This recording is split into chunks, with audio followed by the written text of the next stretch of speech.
Today we are going to be discussing all of the latest updates since the Trump assassination attempt. Benny Johnson just posted, you can tell how close the Trump assassin was able to get to the president because his blood trail was still on the roof. This is the trail of blood from Thomas Crooks, still visible on the building where the assassin was able to shoot directly at President Trump from this exact position. You can see right there in the field, that's where President Trump is. I'm just on iPhone magnification. This is how close the president was to the assassin. This is 100 yards, one football field right here. That is where the Secret Service sniper team was. And this is where no one was. Or maybe someone was, but no law enforcement. Because that would have made the easiest shot on God's green earth, right here. Meanwhile, leaving the entire president exposed, there was supposed to be Secret Service right there. This was a window that has full view of the rooftop where Trump's would-be assassin, a man who shot Trump in the face, in the head, and killed an innocent man and a good man, stood. And that's where President Trump was, right there. A trail of blood. Still.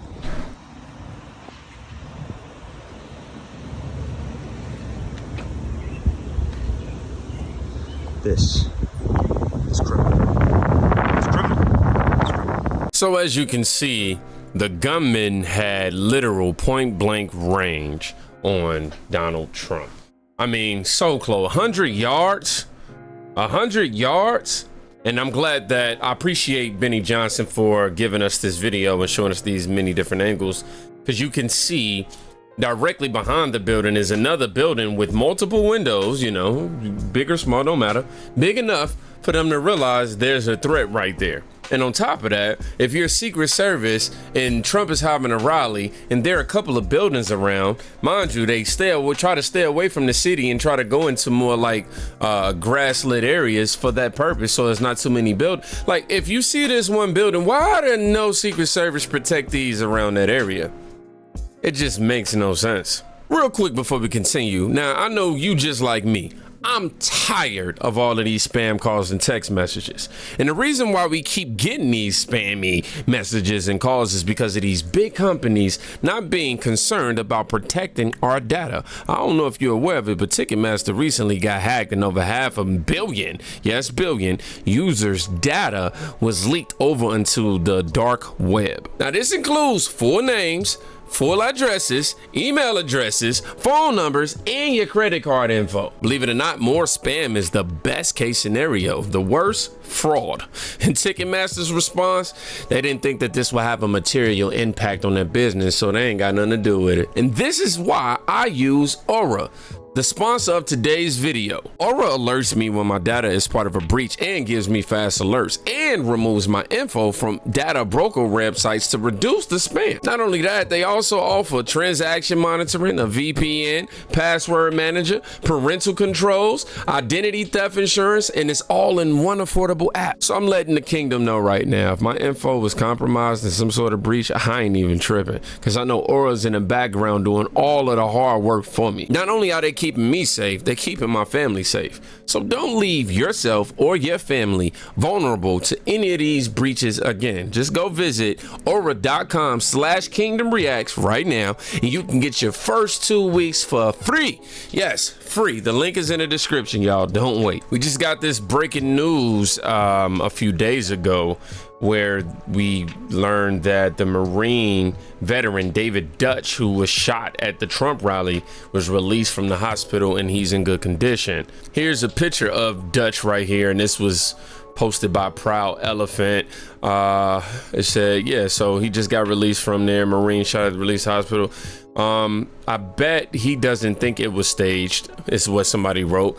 And that right there, to everybody who says that this was staged, man, and I literally go, people go, it's only happened twice. Oh man, I think that was staged. I think it was set up. And I go, well, you know, somebody actually died. That's literally how they respond. I don't know. I'm like, yo, somebody literally died. Like, forget how you personally feel about the man. Somebody died, man. Like, they're no longer here as a result of that. Oh, I still think, you know, Trump just did it for the, like, bro, you mean to tell me that he would be, you trying to describe him as a man who is willing to unalive other people in order for him to get some more popularity while risking his life? He was literally an inch, not even that far away from his life being gone. You guys are silly. And now we're gonna be watching this clip from Jimmy Dore. I'm sure D-O-R-E is his last name. Y'all know, some of y'all actually comment and say y'all be watching my videos just to watch me butcher names. I don't be doing it on purpose, I swear. But he goes into detail as to how bad this could have went. Also, we get a sneak peek as to what was happening on the inside of the building where the gunman was. They said they had snipers in the building that the shooter was in, used. Well, guess what? A representative from Congress went there. Remember when they said Secret Service were stationed inside the buildings where the shooter tried to kill Trump? Well, here's a look through the windows. They could have shot the shooter with a pistol. Oh. So now the question, so that's where they say the guy was. And here, that's a view from the window. You want to see? Watch this.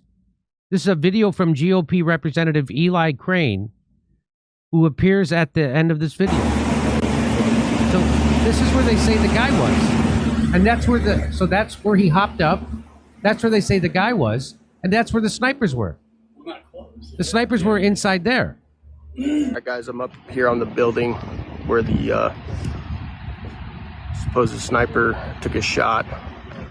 It's not that steep at all. We just had a 70-year-old man back here climb up on the roof easily. See that water tower behind me? Had Secret Service or anybody had sniper teams up there, this guy wouldn't have made it 5 feet up this roof. He would have been taken out. Behind me, you see the windows that Secret Service was supposedly in the second floor of this building behind. Makes you wonder why they weren't able to quickly dispatch the individual. And then behind me, back over here where those red roofs are, that's where the stage was set up. That's where the president was giving his speech from. A lot of questions here in Butler, but we look forward to doing oversight and getting to the bottom of it and making sure it never happens again. Well, that's the question. That and what is a woman? That's also the question still. But that, if this is the view, A, why didn't they have Secret Service on the water tower? I think we all know.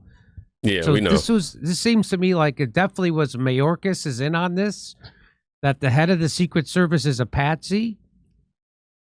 Mm-hmm. And this doesn't make any sense. Again, so no part of the official story makes sense. Remember, the Secret Service had said they couldn't put a sniper on this roof here because it was too sloped. Well, he just showed you it's not too sloped. At all. A 70-year-old man was up there walking around, no problem.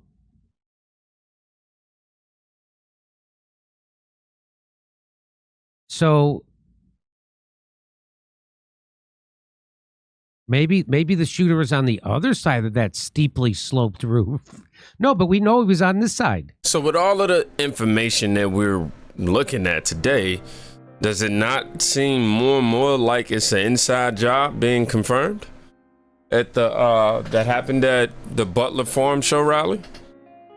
Secret Service was not under the shooter, and the building were behind him. They were watching from the second story windows as this as seen in the video. Yeah, and then shot in the back of his head from the second story windows when it was time to end him. It all seemed planned in advance. I'm just saying. Let's look at these comments. So much for the sloped roof excuse. Exactly. Forget water tower. That was a shadow. Why aren't the SS in the second story of the building being suspected for the shooting? And then there was a response. They are being covered for. That's the team that was hired to carry this out. Then they shot the roof. They unalived the gunman, is what he was saying. They saying the shooter wasn't laying in front of the window. He was at the opposite end of the building. The median will place him in front of the window, and the demonstration is false. The second shooter was from the window. Crooks was the patsy, somebody said. Yeah, I've been hearing reports of there being a second gunman there. I don't know. Personally, obviously, I don't have the information to confirm that, but I have been hearing that for sure. We should drop all the drama and ask the DA and PA to charge the Secret Service director with attempted murder of the President Trump. That's not gonna happen. She resigned, but she's gonna be protected. It's just what it is, man. I'm scrolling now to see if we have any new updates, but nothing seems to be here. No new update seems to be had. Everything seems to be from a few days ago or 3 or 4 days ago and things that we've already discovered. Let me scroll a little bit real quick and get back with y'all. First crack of the gunfire, and I just screamed, "It's the sniper, it's the sniper," and he was firing down toward the water tower. That's what we're hearing. And yeah, and then at that same exact moment, there was a spray from the right side of the stage that I thought was some type of gas. Like, or not gas, but smoke. To blind, sure. Blind up front. And he said it was, he heard it was gunfire, hitting the hydraulic on the track.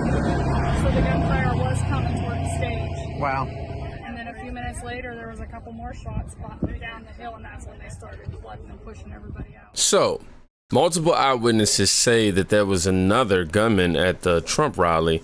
And in the first video that we just seen that, we seen that the woman says she saw the counter sniper firing down towards the water tower. Now, in the second video, it says the sharpshooter who unalived the gentleman on the water tower, they got the shooter on the water tower, but wasn't able to immediately get the shooter on the roof, which is why they wanted them to leave immediately. Let's see this. And then he put the fist bump up, stay strong, and they walked him off. Aaron, what was going through your mind? What did you think when you first heard those sounds? I thought this would do what you just said. I thought it was fireworks, 4th of July. It's been pop, pop, pop. That's what it sounded like. The gentleman behind me, I was one seat, he was to the right of me. He could see the sharpshooter behind Trump. He said the sharpshooter shot to the left. He killed the gentleman in the water tower here. Now, when I called my husband at home, who's watching TV, he said, I thought Trump hurt his ear when he went to the ground. But he said, no, on TV they showed before Trump hit the ground, the ear was bleeding. So that sharpshooter went across, Trump turned his head, his ear must have been nipped, and it killed somebody in the stands over to the left. And in this very last video, it says that the lady says her kid and daughter-in-law were on the other side of the fence behind them. And she said there was one shooter by the fence, Suman building, and another by the water tower. So was Crooks the scapegoat? Let's check out this clip. Let's check it out, man. Let me get it to the beginning. And so we started trying to go after them then when they finally let us up.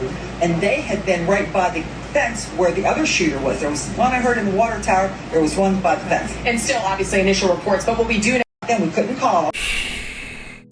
Okay, guys. So what I gathered was, yes, the supervisor or Cheeto that was in charge of Trump's protection detail allowed the circumstances in which the gunman had the opportunity to take that shot that nearly unalived Donald Trump. I'm just from what I'm looking at, I think the scariest part about all this is you have people saying that they're upset that the gunman missed. But the scariest part of that is the gunman actually didn't. Trump just turned his head with divine intervention is what we consider it to be, at the right time, at the exact moment that it needed to happen.